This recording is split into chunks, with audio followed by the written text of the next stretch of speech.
Here's the formula is teams that have gone through their adversity, they've gone through it, that make the big mid-season acquisition, which they did of McCaffrey. No one will add anything better than that. That's true. It's a team whose record, I think, is not reflective of where they are right this minute.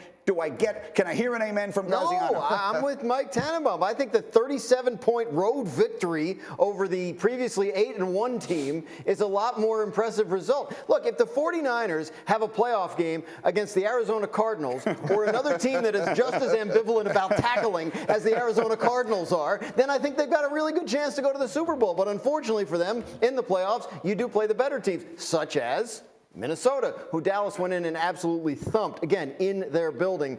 I think the 49ers are good. I am not ready to get on this, they're the most dangerous team in the NFC bandwagon. Are you on the train to San Francisco, Dominique Foxworth?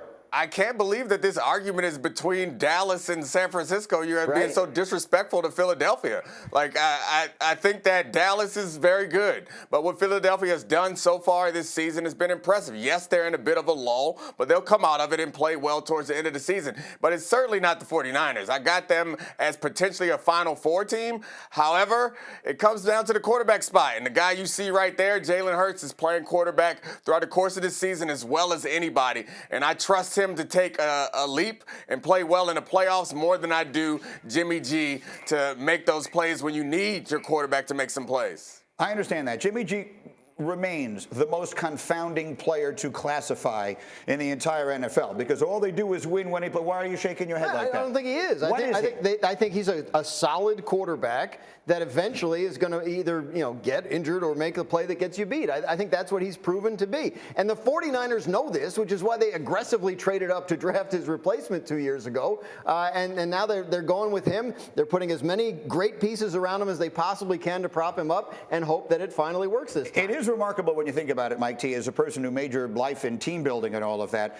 I mean, you want to talk about the road less traveled. Jimmy Garoppolo was the guy who they were absolutely trading. Then he had to have the surgery. Then he wasn't even practicing with the team because it was so clear he wasn't going to be on the team. Then all of a sudden, here he is, and he might lead them back to the Super Bowl. I agree. The most consequential move the 49ers made in the last 2 years may have been that pay cut that they got Jimmy G to agree with, because imagine where they would be today without him. And we can say a lot of things about what Jimmy G doesn't do, but the one thing he does is win. And I know we could argue about winning is not a QB stat, but when this guy's in the game with this team, they either go to Super Bowls or championship games. Winning is only not a QB stat when we don't want it to be.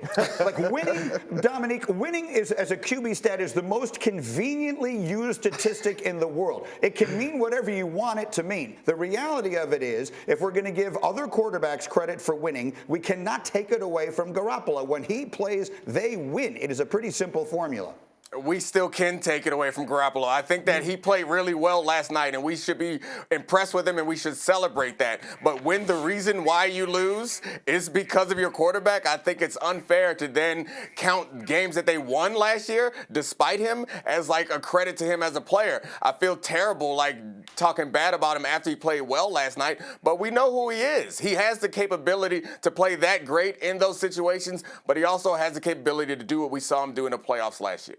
Well, when he finished the season healthy, he was in the Final Four each of the last 2 years. Again, there was a season in between, but he was hurt and all of them were hurt. So, I mean, let's put it this way. He's certainly good enough to win with because they win with him. I mean, you can see by the way that they design game plans in the playoffs that they don't trust him. Like to get to the Final Four that first time, I think he threw 8 passes in the game against the Vikings. He had to. I mean, Raheem Mostert was running and no one was touching. My point is, like, you have a choice of what to call, and they try to take the ball out of his hands as much as possible come postseason. I'll say that he looks good. I think he looks better. He looked great this year than we've seen him in the past. He's decisive. He's quick with, so maybe. Right. And they have better weapons.